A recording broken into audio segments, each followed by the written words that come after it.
হযরত আবু বকর সিদ্দিকের কথা বলছিলাম। তিনি খতমে নবুয়াতের পক্ষে দাঁড়িয়ে মুসাইলামাতুল কাজ্জাবের বিরুদ্ধে 10,000 সাহাবাদের নিয়ে চলে গেলেন। হুজুর আমার বক্তব্য দিতে লাগলেন, এ নবী অনুসারীরা, এ নবী সাহাবারা, আমাদের জীবন আগে না রাসূলুল্লাহ আগে? এখন যদি আমি আপনাদের জিজ্ঞাসা করি আমাদের জান আগে না আল্লাহ রাসূল আগে, উত্তর কি দেবেন? রাসূল আগে। কেন? এটা যদি আগে না হয় ঈমান তো থাকবে না, তাই তো নাকি? জানের থেকে বেশি ভালোবাসা, এটা তো ঈমান। এ নওজওয়ানেরা, কিন্তু আমি বিশ্বাস করি আপনারা যারা বলছেন নবী আমাদের জানের থেকেও আগে, এটা সত্যই বলছে আপনারা। কিন্তু সেই দিনে সাহাবারাও বলেছিল আমাদের জানের থেকে নবী আগে। সাহাবাদের হযরত আবু বকর সিদ্দিক বললেন, দেখো সাহাবারা ইসলাম জুলুম করতে শেখায়নি, আমি তাদের কাছে যাব, তাদের সঙ্গে পরামর্শ করব, মুসাইলামাতুল কাজ্জাবকে বুঝাবো, এ মুসাইলামাতুল কাজ্জাব এমন করে তুমি খতমে নবুয়াতের বিরোধী করছো কেন? আল্লাহ কোরআনে যেখানে বলেছে ওয়ালাকিন রাসূলুল্লাহ ওয়া খাতামান নবী, সেই জায়গাতে কেন তুমি নতুন করে ফিতনা তৈরি করলে? তাই আমি তাকে বুঝাবো, সে যদি বুঝে গিয়ে পরিবর্তন হয়ে যায়, ভাই আমরা কিন্তু লড়াই করব না, আমরা লড়াইয়ের পক্ষে নয়। কিন্তু সে যদি না মেনে আমাদের রাসূলের বিরুদ্ধে চারণ করে, তাহলে বুকের তাজা খুন দিতে হলো দেবো, মুসাইলামাতুল কাজ্জাবের বিরুদ্ধে লড়বো, রাসূলুল্লাহ খতমে নবুয়াতের ঝান্ডাকে তুলে ধরবো।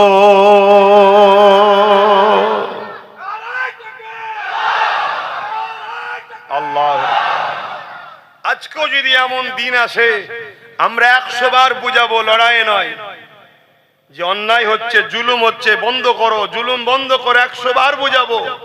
যদি না বুঝতে চায় জীবন দিয়ে হলো ইসলামের ঝান্ডাকে উঁচু করে ধরবো না ধরবো না? হাত তুলে সাক্ষী দেন আলহামদুলিল্লাহ। এই হাত সত্য, আমিও বিশ্বাস করি, এই হাত মিথ্যা নয়। কিন্তু একটা জায়গায় পার্থক্য হচ্ছে, একটু আগে চলুন বলছি।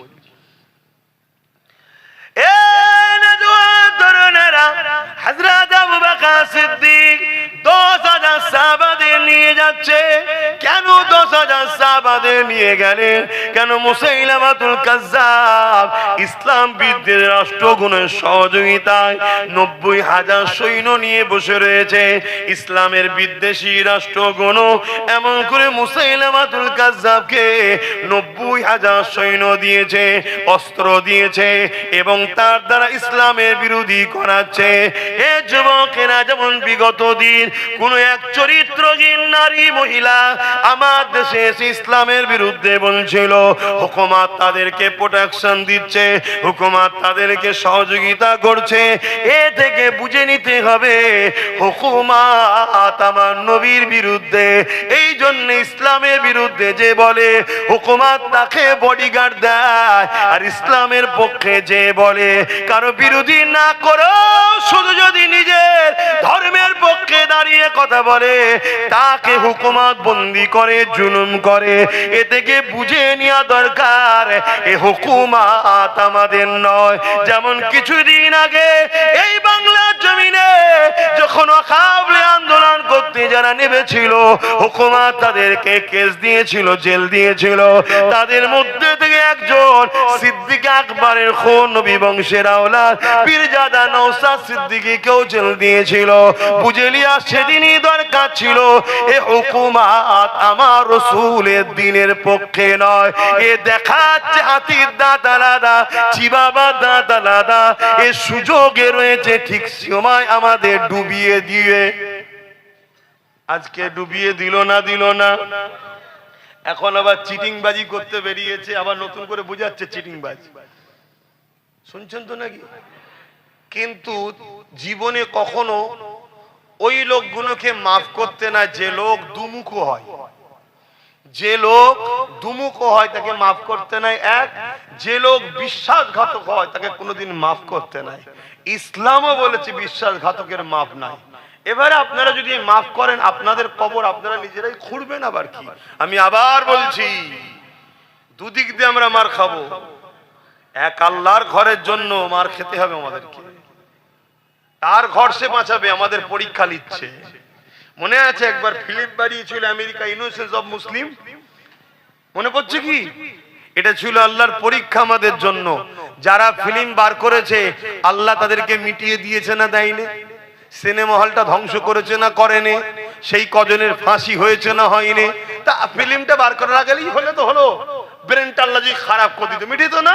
না, যদি ওই ফিল্মটা না হতো লক্ষ কোটি মোমেন মুসলমানের ইমানের পরীক্ষা নেবে কি করে? এটা সিস্টেম তো, প্রক্রিয়া। এইগুলো দিয়ে আল্লাহ আমাদের ইমানের পরীক্ষা নেয়।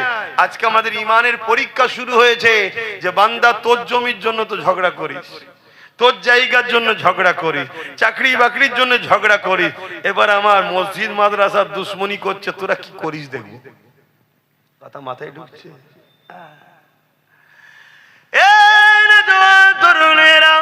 মুসাইলামাতুল কাযযাবকে আল্লাহ পাক তো পাগল করে দিতে পারত। মুসাইলামাতুল কাযযাবকে আল্লাহ এই কথা বলার আগে জবান তো বন্ধ করে দিতে পারত। না না না, দুনিয়াকে আল্লাহ দেখাতে লেগেছে। মুসাইলামাতুল কাযযাব যখন আমার নবীর বিরুদ্ধে বলবে, সাহাবা হুজুররা কি প্রক্রিয়াটা এটা দেখে নাও। যুগে যুগে যুগে যারা ইসলামের বিরুদ্ধে, কুরআন নবী দ্বীনের বিরুদ্ধে হবে, তোমাদেরকে এই রাস্তা অনুসরণ করতে হবে, যে রাস্তা হবে সাহাবাদের রাস্তা। কেন নবী আমার জানিয়ে দিয়েছে, আসাবিকান নুজুমি বিআইদিহি ইক্তাদাইতুম ইহতাদাইতু। আমার নবী বলেছেন সাহাবা হুজুররা হলো আকাশের তারকারা, জিন নাই, যাকেই ধরবে হিদায়াত পেয়ে যাবে। হযরত আবু বকর সিদ্দিক 10,000 সাহাবাকে নিয়ে মুসাইলামাতুল কাযযাবের বাড়ি চলে গেল। মুসাইলামাতুল কাযযাবের কাছে পৌঁছে গিয়ে বলতে লাগলো, হে মুসাইলামাতুল কাযযাব, আল্লাহ যেখানে কোরআনে বলছে ওয়ালাকির রাসূলুল্লাহ ওয়া খাতামান নবী, নবী আমার শেষ নবী, কেন আপনি মিথ্যাচার করলে? কেন ফিতনা তৈরি করলে? কেন সমাজে বিশৃঙ্খলা তৈরি করতে লেগেছে? আপনি পরিবর্তন হয়ে যান, তওবা করেন, কথাকে ইগনোর করে না। মুসাইলামাতুল কাযযাব আবু বকর সিদ্দিকের কথাকে শুনছে না। তিনি দেখতে লেগেছে আবু বকর সিদ্দিকের সঙ্গে 10,000, আর আমি মুসাইলামাতুল কাযযাবের সঙ্গে 90,000 সৈন্য রয়েছে। কারটা বেশি? 90,000 বেশি। মুসাইলামাতুল কাযযাব ভাবছে 10,000, 90,000, এই সুযোগে আবু বকর সহ 10,000 সাহাবাকে মেরে দাও। ও জানে না যে কাদের সঙ্গে লেগেছে। এই 10,000-এর কাছে একটা পাওয়ার ছিল, সেই পাওয়ারটার নাম কি? জোরে বলুন। ঈমানটা কি? নবীকে জানের থেকে বেশি ভালোবাসা। আপনাদের কাছে আছে তো? যদি থাকে ইনশাআল্লাহ বিজয় আল্লাহ আপনাদের দ্বারাই করাবে। জোরে বলুন সুবহানাল্লাহ। আপনি নিজেকে চিনতে পারছেন না, কিন্তু আপনার দ্বারা আল্লাহ করিয়ে নেবে, দেখবেন। কিন্তু আজকে এই সমস্যাটা হচ্ছে, এর পিছনে একটাই কারণ, সেদিন 10,000 ইমানদার ছিল, আজকে 10,000 যদি এক জায়গায় জড়ো হয়, ওর মধ্যে 5,000 গাদ্দার মুনাফিক আছে, ঠিক জায়গায় যে গুলিয়ে দিচ্ছে। এই কি হবে বল দেখিন, যদি উল্টো কিছু হয়ে যায় কি হয়, বাঁচতে পারবো তো? পারবো তো? এই যে মানুষের মধ্যে দ্বিধাদ্বন্দ্ব বেঁধিয়ে দেওয়া, যেটাকে বলা হয় মুনাফিকি। এজন্য রসুল বলেছেন, লড়াইয়ের ময়দানে যায়নি যে প্রথম থেকে, তার কাঁদাকাঁদি তবু আল্লাহ কবুল করবে, কিন্তু যে লড়াইয়ের ময়দানে গিয়ে ফিরে আসে, আল্লাহ তার তওবাকে আর কবুল করে না। শুনছেন তো? যেমন উহুদের ময়দানে মোট 1,000 লোক নিয়ে নবী যাচ্ছে। কত কত সংখ্যা বলুন? 1,000। এসব ইতিহাসগুলো জানবেন। এগুলো সব মাদ্রাসায় পড়ানো বন্ধ হয়ে গেছে। কেন? মাদ্রাসা সরকারের টাকায় চলে তো। সরকার বলেছে ওসব কিতাবুল মাকাজি টাকাজি পড়াবে না। আর আকসার খারিজি মাদ্রাসা তো পড়ানো বন্ধ হয়ে গেছে। খারিজি মাদ্রাসায় ডাইরেক্ট সরকারের টাকা না চললেও রাত্রিতে সরকারের লরি ঢোকে, আলু ঢোকে, পটল ঢোকে, চাল ঢোকে, মালপানি ঢোকে। এই কথা বুঝছেন তো? আমি এই জন্য খারাপ ভাই, আমাকে কেউ দেখতে পারে না, এই সব কারণে। দুনিয়া না দেখে, না দেখুক গে যাক, আল্লাহ রসুলের জন্য হক কথা বলতে হবে তো নাকি? তাতে কি রেজাল্ট, কি রেজাল্ট, কি ফাইসাল্লা? ওটা জমিনে হয় না, ওটা আসমানে হয়। আমার কি হবে আগে, ওটা জমিনে ফাইসাল্লা হবে না, ওটা কোনো কোর্ট কাছারি আদালতে হয় না, ওটা ওইখানে হয়, আসমানে হয়। আল্লাহর আরশে ওটা সেটিং হয়। আব্বাস সিদ্দিকীর তকদিরে কি হবে, কথা বুঝে আসছে তো নাকি? অতএব দুনিয়ার কাউকে খুশি করে লাভ নেই, আমাকে খুশি তাকে করতে হবে যিনি দুটো হাত দিয়েছে, জবানে কথা দিয়েছে, যিনি আমার কথা শুনে আমি আসবো, হজ করব। এই এতগুলো লোককে যিনি জড়ো করিয়েছেন তিনি কে? দেখেন মুরব্বী বাপ গুণ, আমার দাদুর বয়সের লোক, নানার বয়সের লোককেও জড়ো করিয়েছেন কে? না ও ছোট মতো হুজুর, বড় হুজুর এলে নাই মুরব্বীরা আসতো, চলো বাবা বুজুর্গ লোক এসে, এটা পচকে মতো ছোট মতো ছেলে এসছে, তারপরও মুরব্বী বাপ গুলোকে কে জড়ো করি? আবার দেখুন বাচ্চা গুলো জড়ো হয়েছে, কিছু কি বোঝে এখন? তারপরও চলো যে এসে বসে আছে। সবচেয়ে বড় বিষয় হলো যাদেরকে খেলোয়াড়রাও 50 ওভার খেলোয়াড় খেলা বসিয়ে দেখাতে পারছে না, যাদেরকে সিনেমা হলও 2 ঘন্টা ধরে ধরে রাখতে পারছে না লোক, যে যুব সমাজ এত মন যাদের চনমন এক জায়গায় বেশিক্ষণ বসার ছেলেরা নয়, তাদেরকেও ঘন্টা ঘন্টা দাঁড় করিয়ে বসিয়ে রাখে যিনি, তিনি কে? এদেরকে আনা অত সহজ ব্যাপার নয়। এই যে খদ্দের গুলো, যুবক গুলো বসে আছে, ওরে সর্বনাশ, এদের সব সময় পিছনে হাড় আছে, বাঁদরের মধ্যে লাপাই শুধু, এখানেও খারাপ লিখছো না তো, আমি অন্য জিনিস বুঝাচ্ছি। মানে এত মন চঞ্চল, সিনেমা হল গুলো বন্ধ হচ্ছে না, হয়নি, তার মানে কিরা যায়নি আর ধর কে 2 ঘন্টা বসে থাকে বলতে কি? 50 ওভারের খেলা বন্ধ হয়ে 50-20 হয়ে গেছে, কেন? কে 50 ওভার দেখবে বলতে কি? তার মানে এত মন চঞ্চল হয়ে গেছে, এত ছটফট করছে, লাফালাফি করছে। সেই ছেলেগুলোকেও আল্লাহ শুকর করে বলছি, আব্বাস সিদ্দিকী যেখানে যায় আমার আল্লাহ হাজার হাজার যুবককে ঘন্টার পর ঘন্টা বসিয়ে রাখে। বলুন মারহাবা, বলুন আল্লাহু আকবার, আল্লাহু আকবার। তাহলে এইটা যিনি করছে, আমি কথা তো তার জন্য বলবো রে বাবা, আমি অন্য কারোর জন্য বলবো নাকি? এবারে তার জন্য বলতে গেলে ফেরাউন তো নারাজ হবে, মুসা নবীর উপর নারাজ হয়েছে না হয়নি? বনি ইসরাইলের উপর নারাজ হয়েছে না হয়নি? তার কথা বলতে গেলে ইব্রাহিম নবীর উপরে নমরুদ নারাজ হয়েছে না হয়নি? ইব্রাহিম নবীর উম্মতদের উপর নারাজ হয়েছে না হয়নি? তার কথা বলতে গেলে ইমাম হোসেন পাকের উপরে এজিদ নারাজ হয়েছে না হয়নি? তার কথা বলার জন্য গরিবের নওয়াজের উপরে তৎকালীন জালিম শাসকরা নারাজ হয়েছে না হয়নি? তার কথা বলতে যাওয়ার জন্য ইমামে আজম আবু হানিফা হুজুরের উপর নারাজ হয়েছে না হয় না? ইমাম সুফিয়ান সাউরির উপর নারাজ হয়েছে না হয় না? ইমাম বুখারীকে নিজের এলাকা ছেড়ে চলে যেতে হয়েছে, এসব ইতিহাস জানেন? ইমাম মালিক হুজুরকে বেতের আঘাত দিত, বেতের আঘাত, সে জাতা বেত নয়, যেখানটা মারবে চামড়াটা উঠে আসবে। আহ আল্লাহ আল্লাহ আল্লাহ, এই আল্লাহর কথা, হক কথা, দিন কথা। আল্লাহর কথা মানে মানবতার কথা, ইনসাফের কথা, ইনসানিয়াতের কথা, মনুষ্য জাতিকে বাঁচাবার কথা। আরে নামাজ তো ব্যক্তি জীবনের ইবাদত, আমি নামাজ পড়বো আমার লাভ, কথা বুঝে আসছে না? নয়, কিন্তু মসজিদে দাঁড়িয়ে জুম্মায় যে খুতবাটা ইমাম দিচ্ছে, মানবতার কথা বলছে, ইনসাফের কথা বলছে, এ বাবা মানুষকে ভালোবাসো, গরিবকে খানা খাওয়া, এটা কি ইসলাম নয়? তো গরিব যদি না হয় তাহলে গোলাম হবে কি করে? সরকার বানাচ্ছে গরিব আর ইসলাম বলছে খানা খাওয়াও, তুমি খাইয়ে দিচ্ছ, তাহলে গরিব থাকবে কোথায়? এজন্য তোমাকে মিটাতে হবে। বুঝে আসছে ইসলামের উপরে রাগটা কেন? তো ভাইরা আমার, মুসাইলামাতুল কাজ্জাবের বিরুদ্ধে হযরত আবু বকর সিদ্দিক যখন বুঝাতে লাগলেন, তাকে পরামর্শ করছে, তুমি এটা করছো কেন, ফিরে আসো, পরিবর্তন হও। মুসাইলামাতুল কাজ্জাব দেখছে আবু বকরের দিকে 10,000, আমার দিকে 90,000, এই সুযোগ ছাড়া যাবে না। আজকেও অনেকে দেখছে, খুব মন দিয়ে বুঝবেন, আজকেও অনেকে দেখছে। পুরো দেশ আমার হাতে, মিলিটারি আমার, স্বরাষ্ট্র দপ্তর আমার, সব জায়গা আমার, অঙ্গরাজ্যগুলোই যারা আছে তারাও আমার। কি আমার নয়?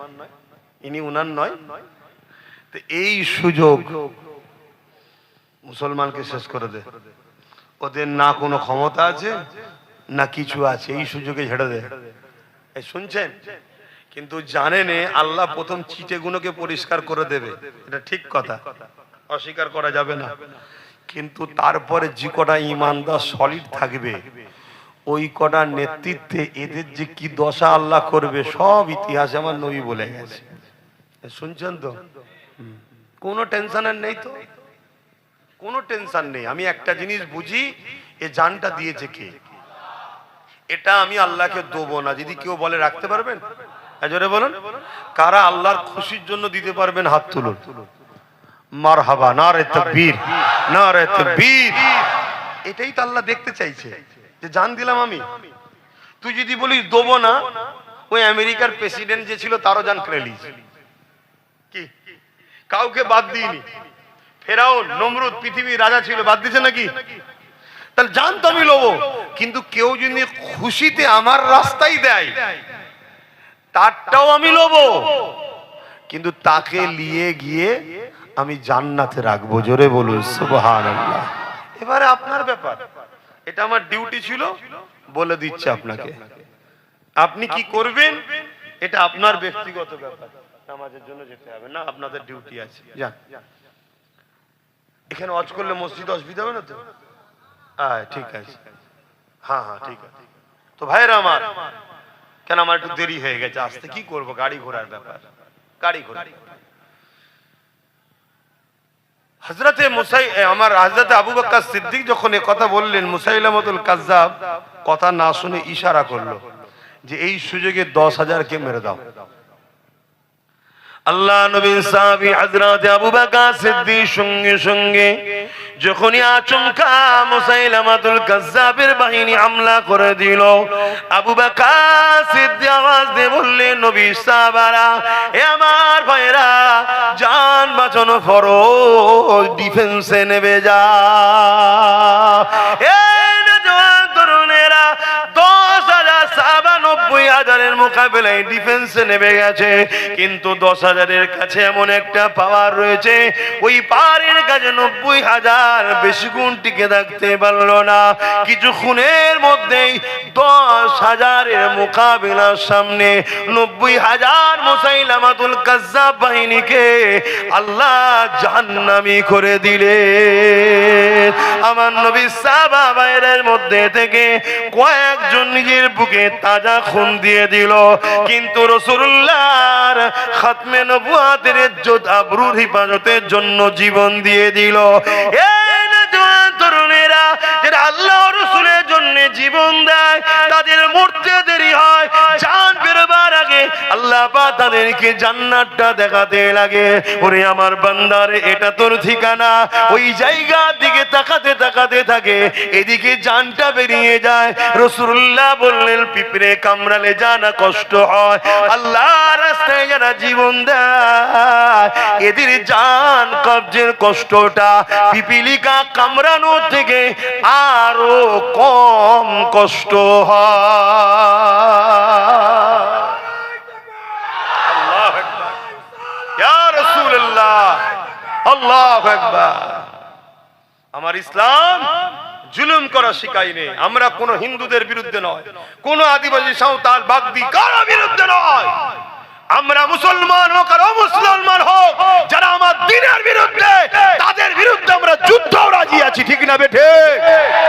যদি মুসলমানও হয় তার বিরুদ্ধে যুদ্ধ করব, যদি আমার দ্বীনের বিরুদ্ধে হয়। তুমি আমার দ্বীন মানুনি, সেটা তোমার বিষয়, তোমার সাথে আমার যুদ্ধ নেই। তোমার সাথে আমার মানুষ হিসেবে ভালোবাসা থাকবে, মানব বন্ধন থাকবে। তুমি ভাই আমার, তুমি বাপ আদম মা হাওয়ারই ছেলে মেয়ে। তুমি হিন্দু তো কি হয়েছে, আদিবাসী তো কি, সাঁওতাল তো কি হয়েছে, আমরা মানুষ, মানব বন্ধনে মিলেমিশে থাকবো, একসাথে কারবার করব, ব্যবসা করব, দেশ চালাবো, রাজনীতি করব, সব করব। তুমি আমার ধর্ম মানো তো কি হয়েছে, তুমি তোমার জবাব দেবে, আমি আমার জবাব দেবো। কিন্তু ধর্ম মানার নামেও যদি আমার ইসলামের বিরুদ্ধে কেউ কথা বলে, তাকে আমরা ছাড়বো না। তাহলে ব্যাপারটা বুঝে এসছে? আমরা কোন ধর্মের, কোন জাতি, কোন মানুষের বিরুদ্ধে আমরা কথা বলি না। ইসলাম কখনো কোন মানুষের বিরুদ্ধে লড়াই করেনি, ইসলাম লড়াই করেছে জুলুমের বিরুদ্ধে। বাকি যত ভুল আকীদা ছিল, আমার নবীর আখলাকে তারা নবীর দিওয়ানা হয়ে গেছে। জোরে বলুন সুবহানাল্লাহ। ইসলাম যতবার রাসূল লড়াই করেছে জুলুমের বিরুদ্ধে, কেউ নারীকে জ্যান্ত পুঁতে দিচ্ছে, তার বিরুদ্ধে লড়াই করেছে রাসূল। কেউ গরিব ঘরে কৃতদাস দাসী কোমরে বেল্ট বেঁধে বাজারে নিলামে তুলছে, নবী যাদেরকে রুখতে চেয়েছে রোহিনে তারা নবীর উপরে হামলা করেছে, নবী ডিফেন্সে নেমেছে, যুদ্ধ হয়েছে। বদরের বুকে রাসূলুল্লাহ চলে এসেছে মদিনায়, মক্কা থেকে জোর করে মদিনার উপরে হামলা করতে গেছে, নবী বদরের ডিফেন্স করেছে। নবী ইসলাম কখনো কোনো মানুষের উপরে জুলুম করেনি। ইসলাম বলছে একটা যদি অসহায়ের উপরে কেউ হামলা করে, একটা মানুষকে কেউ যদি হত্যা করে, সে যদি নির্দোষ হয়, পুরো মানুষ জাতিকে হত্যা করার পাপ তার মাথায়, তার আমলনামায় লেখা হবে। তাহলে ইসলাম কত কঠিন বুঝতে পারছেন? অপরদিকে একটা কেউ যদি অসহায় মানুষকে সাহায্য করে, বাঁচায় মানুষ, নাস বলা আছে, মুসলমান বলা নেই, সে যদি হিন্দু হয়, আদিবাসী হয়, তাকেও যদি মানুষ বাঁচায়, আল্লাহ নবী বলছে, পুরো কোরআন বলছে পুরো মানুষ জাতিকে বাঁচাবার নেকি আল্লাহ তাকে দেবে। জোরে বলুন সুবহানাল্লাহ। কিন্তু আমাদের হাতে রাজ পাওয়ার না থাকার দরুন একদল মিডিয়া দিন রাত ইসলাম বিরোধী প্রচার করছে, একদল নেতারা দিন রাত ইসলাম বিরোধী প্রচার করছে। এটা 100 বছর ধরে চলে আসছে, আজকে শেষ স্টপিসে এসে গেছে, আমাদেরকে এবারে নির্মূল করতে চাইছে। এখনো কি নিজের পায়ে দাঁড়ানোর দরকার আছে না? নাই? তা আল্লাহ একটু আমাকে বুঝিয়েছে, আমাকে আল্লাহ সেই হিকমত জ্ঞান দিয়েছে, আল্লাহরই হুকুম হয়েছে। তাই আমি আমার ভাইটাকে বলেছি, দেখ আমি তো দিনের প্রচার করি, আমি এই দিকে থাকি, তুই ওই দিকে থাক। এটা কি ভুল করেছিলাম? আজকে বলুন তো, এই মুহূর্তে তার সাথে যদি আরো কিছু থাকতো, চেয়ারের একটা পায়া যদি আমাদের থাকতো, তাহলে আজকে বলুন যে আমাদের ঘরে বললো কেন্দ্রের সঙ্গে হাত মিলালো, সে হাত মিলাতে পারতো? কেন এই চেয়ারে সে বসে আছে তো কি হয়েছে, 3টে তার একটা আমার, আমি বলতাম ওঠো, পা খুলে নিতাম, সরকার পড়ে যেত। এইটাই তো আমি বারবার বুঝাচ্ছি আমার কমকে। কিন্তু দুঃখ লাগছে কি জানেন, খুব শিগগিরই দেখবেন এই জালিমরাই যখন কোনোভাবে দেখছে আর মুসলমানকে তো বোকা বানানো যাচ্ছে না, সব জেগে গেছে, ওরা নবী বংশের আওলাদ নওসাদের পিছনে চলে যাচ্ছে, তখন দেখবেন নতুন নতুন ছোট ছোট মুসলিম দল খুলে দেবে, দিয়ে আমাদের মধ্যে এক জায়গায় দিয়ে টুকরো টুকরো করে দেবে। তাহলে আপনাদের ঘরেও তো মজবুত হওয়া দরকার, যে এতদিন এই নতুন গুলো ছিলিস কোথায়, কি ভাবা দরকার আছে না? নাই? হ্যাঁ, ভাবতে হবে। এটা প্ল্যান চলছে। আল্লাহর পাকের হুকুম একটু আগে থেকে অনেক কিছু, আল্লাহ সব কথা বলা যায় না, একটু কিছু কিছু ইশারায় বুঝে যায়, আর সেইগুলো দেখি পরিবর্তে যখন বলে ফেলি পরে হয়েও যায়। কিন্তু সবটাই কার হুকুমে হচ্ছে? আল্লাহর হুকুমে। কথা মনে থাকবে, এটা আমার কোনো কৃতিত্ব নয় ভাই, আমি ছোটখাটো মানুষ, গুনাহগার মানুষ, আপনাদের পীরের আওলাদ, আপনাদের পীর ভাই আপনি, তাই আপনাকে আমি বুঝাতে চাইছি, বাঁচাতে চাইছি। যে জায়গা দিয়ে সে আমাকে হত্যা করছে, যে পাওয়ার দিয়ে আমার দিনকে মিটাতে চাইছে, ওই পাওয়ার আমাকে দখল করতে হবে, নচেত বাপ আর ফিরিয়ে আনা সম্ভব নয়। রাস্তায় নামবেন, কেস দেবে, পিটবে, সব তাদের হাতে। কথা বুঝে আসছে? এগুলো মাথায় রাখুন। তাহলে অন্যায় দেখলে কি করতে হয়, সাহাবা হুজুররা শিখিয়েছে না শিখায়নি? এটা মাথায় রাখতে হবে। তো সেই সাহাবা হুজুর সিদ্দিক আকবরী ঘরের ছেলে, আজকে তারাও তো অন্যায় দেখলে লড়াই করবে, কি করবে না? করবে না। তাই তো মসজিদকে বাঁচাবার জন্য আমার ছোট ভাই সুপ্রিম কোর্টে পর্যন্ত কেসও করেছে। অনেক হয়তো ভাবতে পারে যে আপনি বড় হয়ে ছোটর কথা বলছেন কেন, না ছোট বড়র ব্যাপার নয়, আমি যখন ওই কাজ করতে পারিনি, ও যখন করছে আমার উচিত ও সাথ দেওয়া। কেন আমি হুজুর মানুষ পাচ্ছি না, ইনি ইমাম মানুষ পাচ্ছে না, উনি মৌলানা মানুষ পাচ্ছে না, উনি মুদাররিস মানুষ পাচ্ছে না, কেউ যখন একজন মসজিদ বাঁচাবার চেষ্টা করছে, উচিত সবার তার পিছনে গিয়ে দাঁড়ানো। এই জন্য বুঝাচ্ছি। অসুবিধা হচ্ছে না? জলসাই বলছি বলে অসুবিধা হচ্ছে না? অসুবিধা হওয়ার ব্যাপার নেই তো। যদি রাজনীতির নেতারা রাজনীতি ছেড়ে দিয়ে ধর্ম মিটাতে নেমে যায়, তো ধর্মগুরুদের উচিত রাজনীতি দখল করার জন্য আগাতে হবে, ঠিক না বেটে? তখন তারা বলবে যে হুজুর মানুষ হিসাব কি করছিস রে বাবা, মৌলী সাহেব হিসাব কি করছিস? তখন আমরা বলবো তোরা তোদের কাজ কর, তাহলে আমরা আমাদের মসজিদে ফিরে যাই।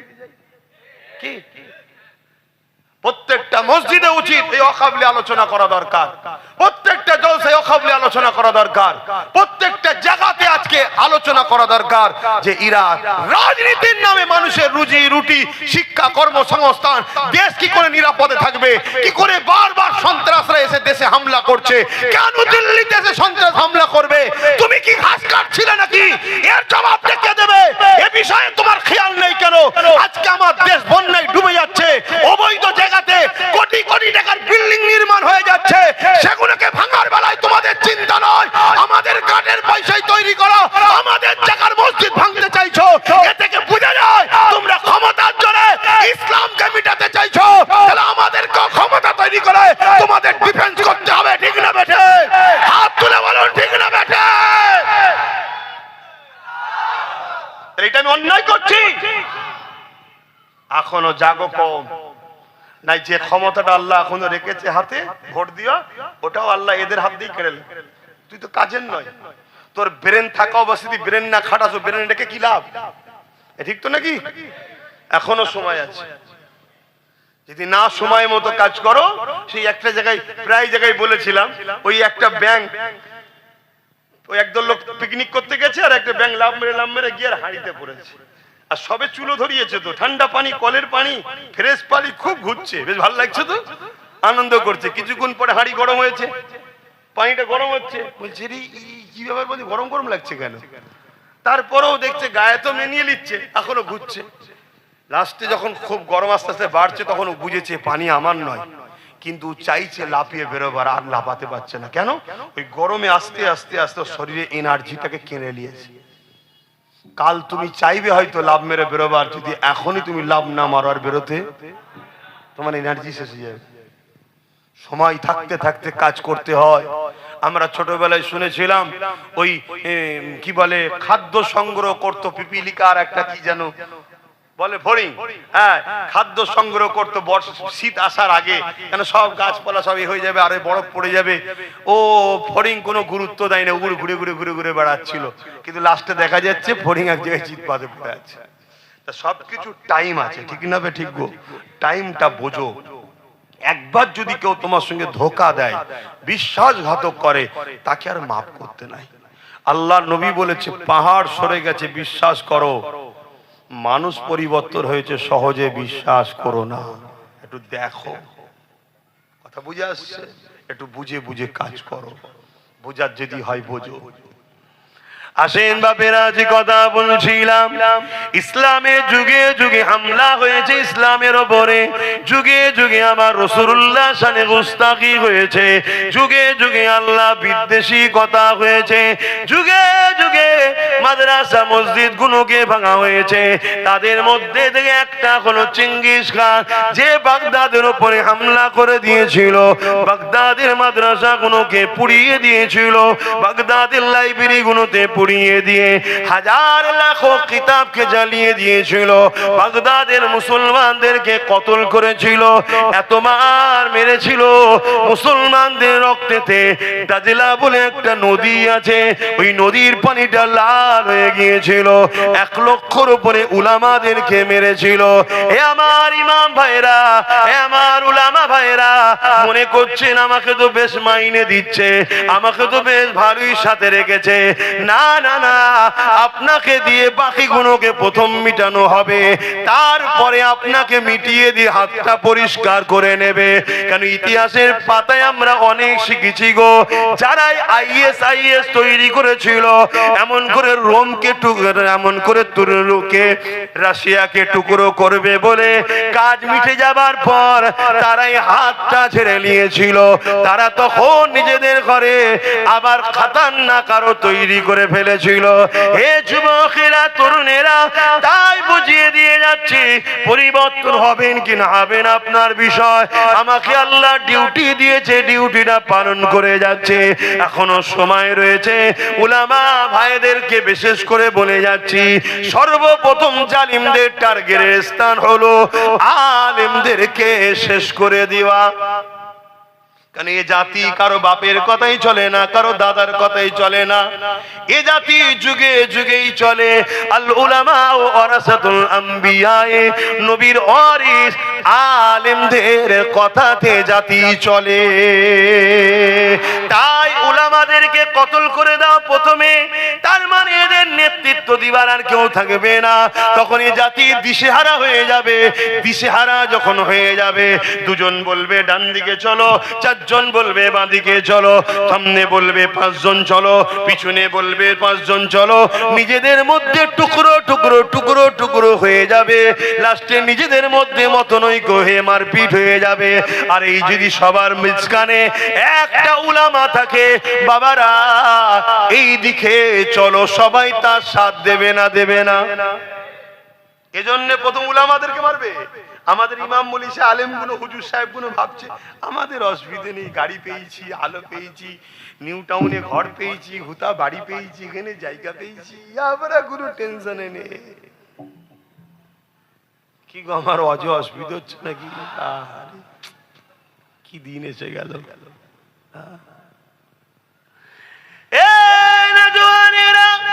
চিঙ্গিস খান এমন করে মুসলমানদের রক্তে দাদলা নদী লাল করে দিয়েছে গো। এই দিনে দেখা যায় চিঙ্গিস খান একটা বাগদাদের বড় মাদ্রাসায় হামলা করেছে। মনে রেখে দেন, মন দিয়ে শোনেন, ইতিহাস গুলো মন দিয়ে শুনবেন। এমন করে 300 আলেমকে বন্দি করেছে। এত বড় মাদ্রাসা 300 আলেমকে বন্দি করে ওই তিনটে কাতারে দলভুক্ত করেছে, 100 করে তিনটে কাতারে ভাগ করেছে। আর ঘোড়ার উপরে চিঙ্গিস খান রয়েছে, তার সৈন্যরা সব দাঁড়িয়ে দাঁড়িয়ে চিঙ্গিস খানকে পাহারা দিচ্ছে। এমন সময় চিঙ্গিস খান জাল্লাদকে হুকুম করে দিল, প্রথম কাতারের উলামা গুলোকে কতল করে দাও। দুনিয়া আমাদেরকে বহুত বাল লুটেছে, দুনিয়া আমাদেরকে প্রচুর কতল করেছে, দুনিয়া আমাদেরকে প্রচুর মার মেরেছে, দুনিয়া আমাদের হাজারো মসজিদ ভেঙেছে, দুনিয়া আমাদের হাজারো মাদ্রাসা ভেঙেছে, দুনিয়া আমাদের লাখো বেটিদের ইজ্জত লুটেছে। এরপরও শোনো দুনিয়া, আমিন আল্লাহরই দিন আজও জিন্দা এবং কিয়ামত পর্যন্তই থাকবে। জোরে বলুন সুবহানাল্লাহ। কিন্তু আমরা যতবার মার খেয়েছি, মনে রেখে দিও, আমাদেরকে সামনে থেকে কেউ মিটাতে পারেনি। ওই কাছের লোক পিছনে আঘাত করেছে, বন্ধু সেজে পিছনে আঘাত করেছে। দেখেন না, হঠাৎ করে এমন টাইমে আঘাত করলো যে সময়ে মানুষ এসআইআর নাগরিকত্ব থাকবে কি থাকবে না সেই নিয়ে পেরেশান, ঠিক সেই টাইমে পট করে দেখেন হাত তুলে দিল। দিছে না, কিভাবে ফাঁসালো দেখলে। এখন মানুষ কোন দিকটা যাবে, এটা ধরবে না ওটা ধরবে, দিশে হারা হয়ে গেছে। কিন্তু আমি আমার নাগরিকত্ব চিন্তা নেই, ও কবে জমা দিয়ে দিয়েছি, থাকবে কি থাকবে না, যাবে কি যাবে না, ওসব আমি চিন্তা করছি কেন? আমার আল্লাহ জমিন আমাকে পাঠিয়েছে, আমাকে যে সরাতে যাবে আল্লাহ তাকে জমিন থেকেই তুলে দেবে, আমি বিশ্বাস রাখি। কথা বুঝে আসছে না? নয়, কিন্তু আমার কাছে টেনশন এটা, আমার খোদার ঘরগুলো কি হবে, আজ এয়ারপোর্টের ভেতরে মসজিদটা কি হবে, আজ টাউন সিটি এলাকাগুলো যে বড় বড় সব কবরস্থান আছে, কোটি কোটি টাকা দাম, 50 বিঘে, 10 বিঘে, 15 বিঘে, 20 বিঘে, এক এক কাটার দাম 5 কোটি টাকা, 10 কোটি টাকা। এই দেখলেন না আপনাদের নিউ টাউনে আমাদের সরকার হিন্দু ভাইদের ধর্মস্থান করার জন্য জায়গা দিচ্ছে, 1100 কোটি টাকার জায়গা। কত টাকা? আর অপরদিকে হিটকোর ভেতরে মুসলমানদের নিজেদের দান করা অল্প জায়গা আছে, সেইটাকে রাজ্য সরকার চুরি করে হিটকোকে বিক্রি করছে। তাহলে এই চোর সরকার মসজিদের জায়গা চুরি করেছে। কথা বুঝে আসছে না? নাই, তাহলে এই মসজিদের পক্ষে না বিপক্ষে?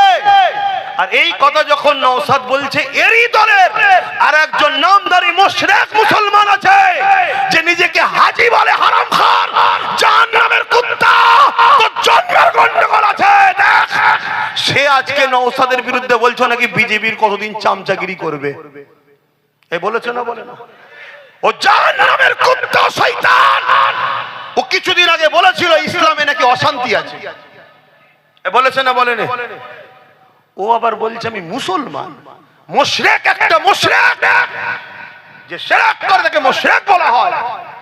আজকে এই বিষয়ে তার কথা আছে যে হিটকো কেন জমিটা বিক্রি করলো। এই সব কটা গাদ্দার এক জায়গায় হয়েছে।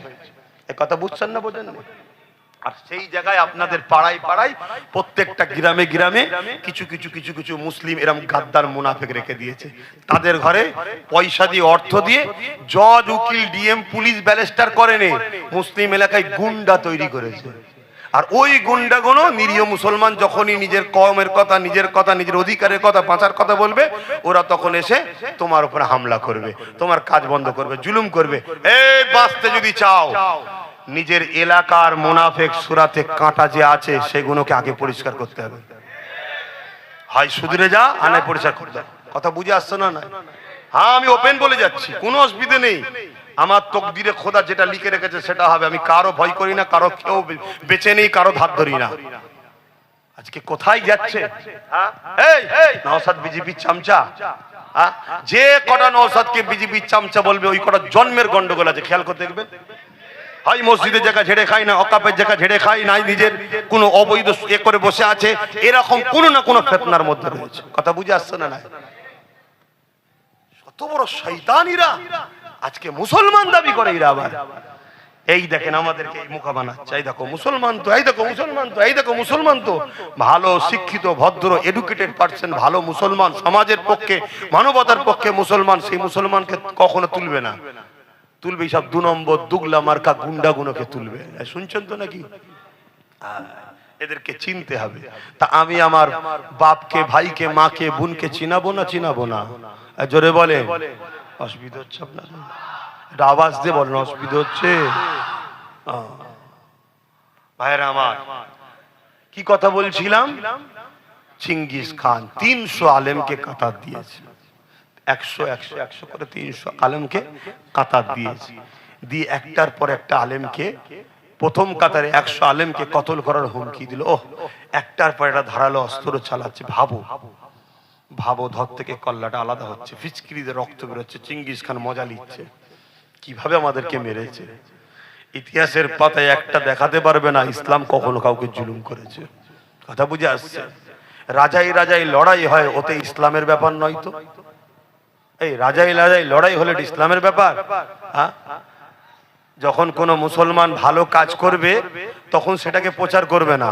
কোন দলের গুন্ডা মার্কা মুসলমান যদি কোনো ভুল কাজ করে তখন সেটাকে হাইলাইট করবে, এই দেখো মুসলমান এই করেছে। কেন মুসলমান কি হলো? তো মুসলমান নয়, তো অমুক দলের লোক, অমুক দলের কথাই কাজ করেছে, ওটা তখন বলবে না। সেই ঘুরিয়ে আমাদেরকে ক্ষতি করো, ইসলামকে অপমান করো। তো ভাইয়েরা আমার, যুবক জাগো, যুবক ওঠো, ভাবো, বোঝো, বিরাট বড় ভয়ানক মেঘলা উঠেছে। সুধরে যাও যুবক। তোমার মাঝখানে আড্ডা দিবার জন্য তুমি আসনি, তুমি গান নিয়ে, মেলা নিয়ে, ফাংশন নিয়ে হই হই করার জন্য তুমি আসনি যুবক। ওই দিকে করতে গিয়ে তোমার কি হারাচ্ছে তুমি বুঝতে পারছো নি? হ্যাঁ, কতদিন আগে বোম্বাই কি বলে বিহারে ভোট হয়ে গেল, যারাই 10,000 টাকা দিয়ে নেচেছে, ভোট দিয়েছে, তারাই এখন কাঁদছে, বলছে আরে 10,000 रुपया दिए थे हम जाके ভোট ডাল দিয়ে আজ हमारी घर तोड़ रहे জি। তারপরে তাদেরই ঘর ভেঙে দিচ্ছে। দেখেছেন তো নাকি? এগুলো দেখাবেন, সমাজকে একটু দেখান। যদি শেখে আমার কম 1,000 2,000 5,000 ভোট বিক্রি করবে, করো না, করো। আব্বাস সিদ্দিকী গেলে চিন্তা করতে হবে না। আব্বাস সিদ্দিকীর একটা আলাদা পাওয়ারের ব্যাপার আছে। কথা বুঝে আসছো তো নাকি? ইজা জুলজিলাতিল আরদু জিলজালাহা, বেশি পাকামু করবে ভূমিকম্প হয়ে পুরো কলিকাতাই শেষ হয়ে যাবে। এই কথা বুঝে আসছো না? না, ইজা জুলজিলাতিল আরদু জিলজালাহা, আল্লাহ কঠিনতম ভূমিকম্প পাঠাবে, কঠিন ভূমিকম্প। আকাশ সমান বাড়ি করেছো, গরিবের রক্ত ঝেড়ে, এতিমের রক্ত ঝেড়ে, মানুষের পয়সা, সে মানুষটা হিন্দু হতে পারে, তারও পয়সা ঝেড়ে যদি কেউ বাড়ি করে তার উপর আল্লাহ লানত হবে। ও হিন্দুতে কি হয়েছে? স্রষ্টা তো সবার একজনই। তুমি স্রষ্টার সৃষ্টিকে জুলুম করে, তার জায়গাকে দখল করে, তাকে মেরে বার করে দিয়ে তুমি সেখানে আকাশ ছোঁয়া বাড়ি করেছো। খোদার গজব আসবে না? আসবে, খুব শিগগিরই আসবে। যাক, আমার মসজিদের জায়গা হিট করে ওখান থেকে লেলিচ্ছে, দেখছেন না? তো বাঁচাতে হবে না? বাঁচাতে গেলে ঐক্যবদ্ধ হতে হবে। পাশাপাশি যে পাওয়ারে লোহা কাটছে, জায়গা লিচ্ছে, ওই পাওয়ার দখল করতে হবে। ওই পাওয়ারের ভাগিদারি যে দেবে তার সাথে আমরা থাকবো, যে ভাগিদারি দেবে না তার সাথে আমরা ওই বলবে আমায় দাও আমি তোমায় রুখবো, আমায় দাও আমি তোমায় বাঁচাবো। বলেছিল না কলকাতার নামাজে দাঁড়িয়ে রেড রোডে, বিজেপির হাত থেকে আমি বাঁচাবো, পুরো দেশে আবার বলছে। মানে পাগলি যে কখন কি বলে বোঝা মুশকিল। বাঁচাবো, কোনো চিন্তা নেই। আর লাস্টে কি ফাঁসান ফেসে দিল।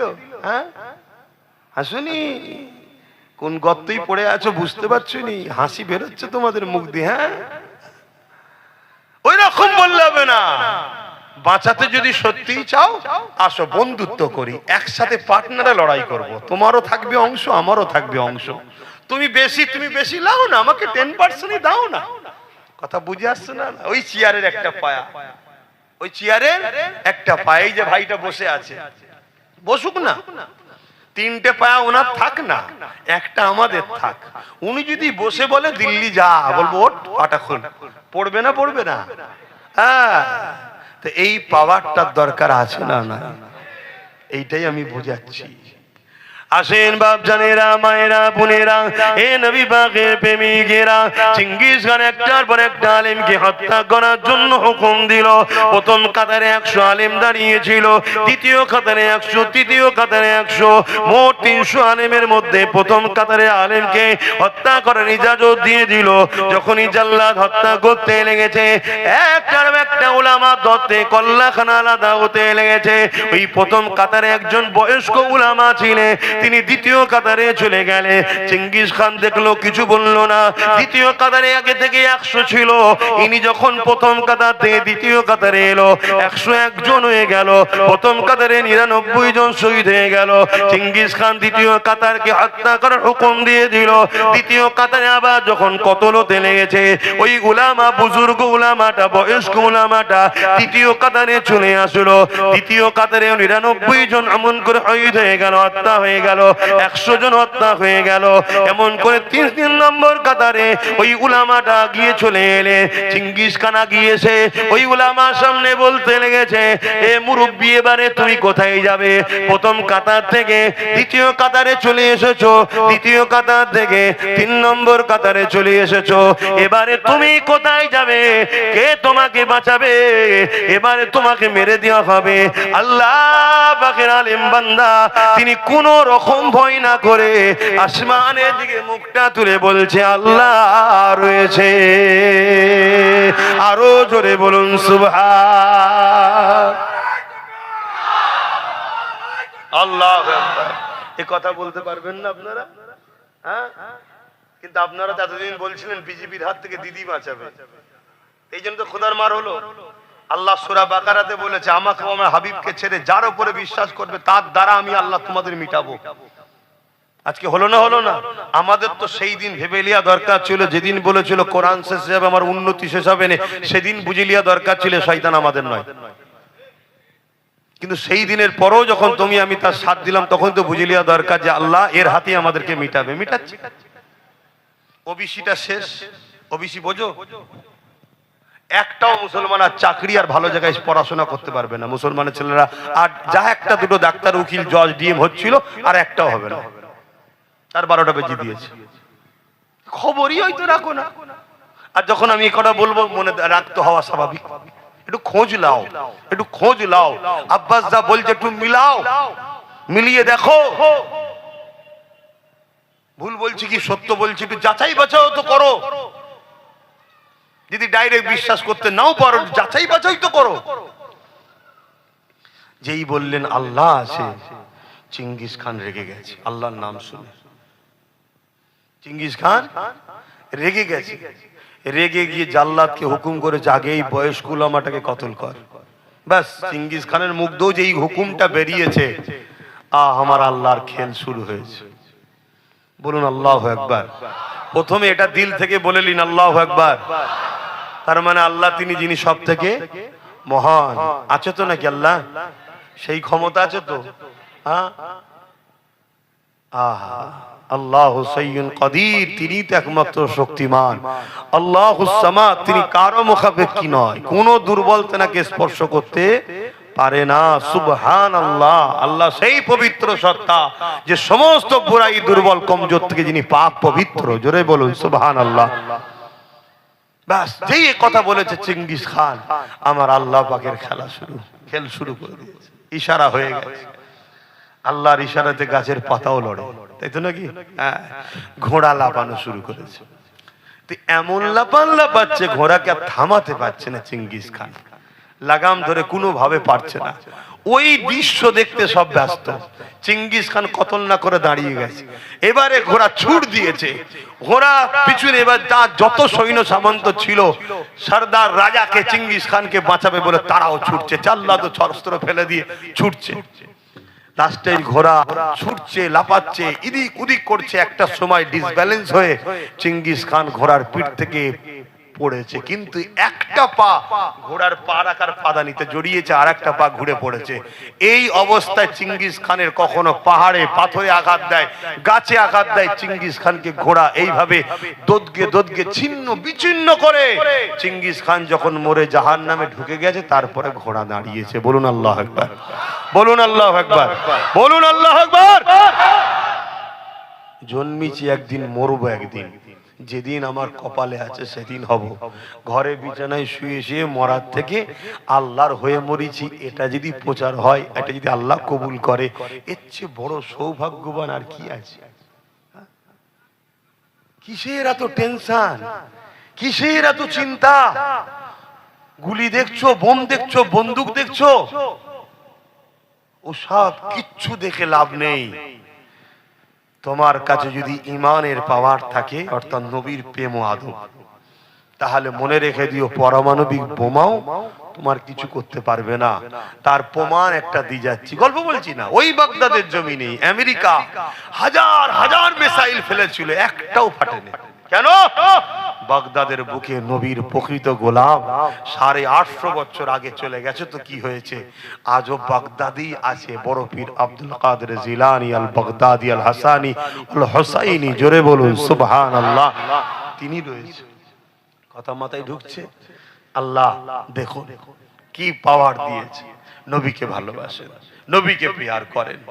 আমি ব্যবসা করব, কারবার করব, রাজনীতি করব, সে তার কি ধর্ম আমি দেখবো না, আমি রাজনীতি করছি। সে জনগণ ও দেশের সেবক হবে, করো, ততক্ষণ পর্যন্ত যতক্ষণ সেনা তোমার দিনের বিরুদ্ধে যাবে। কথা মনে থাকবে। এখানেই কেউ বলেছিল মাদ্রাসায় জঙ্গি তৈরি হয়, আমরা উপযুক্ত তাকে জবাব দিয়েছি, আলহামদুলিল্লাহ, ভালো কথা, ঠিক, এটাই তো দরকার। তবেই তো জালিমরা বুঝবে যে মুসলমানদেরকে ঘর দিউনি, চাকরি দিউনি, জমি দিউনি, টাকা দিউনি, বাড়ি দিউনি, সব দিউনি, ভয় দেখিয়েছো বিজেপি, তাও সব ঠিক আছে, কিন্তু যখন ইসলামের ব্যাপার হবে তখন মুসলমান ফেরাউন, নমরুদ, আবু জেহেল, উতবা, সাইবা কাউকে ভয় করেনি। আজকের আমেরিকা হোক আর মোদি হোক, কাউকে ভয় আমরা করিনি। এটা প্রমাণ দেওয়া দরকার আছে না? নাই, এটাই তো দরকার। আর যদি না হও, তুমি কোন জালিমের হাত থেকে তবুও লড়াই করে বাঁচতে পারবে, আল্লাহর আযাব থেকে বাঁচবে কি করে? কথা বুঝে আসছে? অসুবিধা হচ্ছে? ওরে বাবা, অনেক বেজে গেছে, অনেক বেজে গেছে, তো থাক, এই পর্যন্তই থাক না। আমি একটু সালাম দেবো, তারপরে একটা ছোট্ট কথা বলবো। আমি বলেছি টিএমসি কে ভোট দেওয়া হারাম, শুনেছেন আপনারা? শুনেছেন? আমি কিন্তু ওইটুকু কথা বলিনি, ওর পরে অনেক কথা আছে, ওর আগেও অনেক কথা আছে। মুনাফিকরা কেটেছে। এই পুরো বিষয়টা একটু খুলে বলতে চাইছি, আপনাদের শুনতে অসুবিধা আছে? একটু হাত তুলে বলুন কারা শুনবে। আলহামদুলিল্লাহ। তার আগে একটু নবীকে সালাম দিয়ে নি। ইয়া নবী সালাম,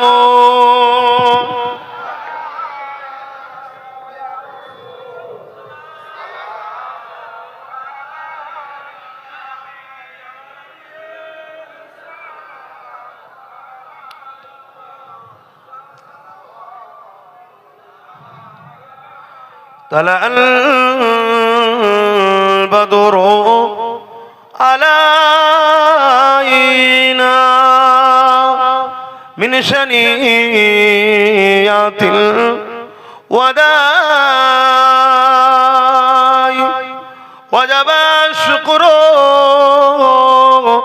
علينا ما دعا لله أهداي يا نبي سلام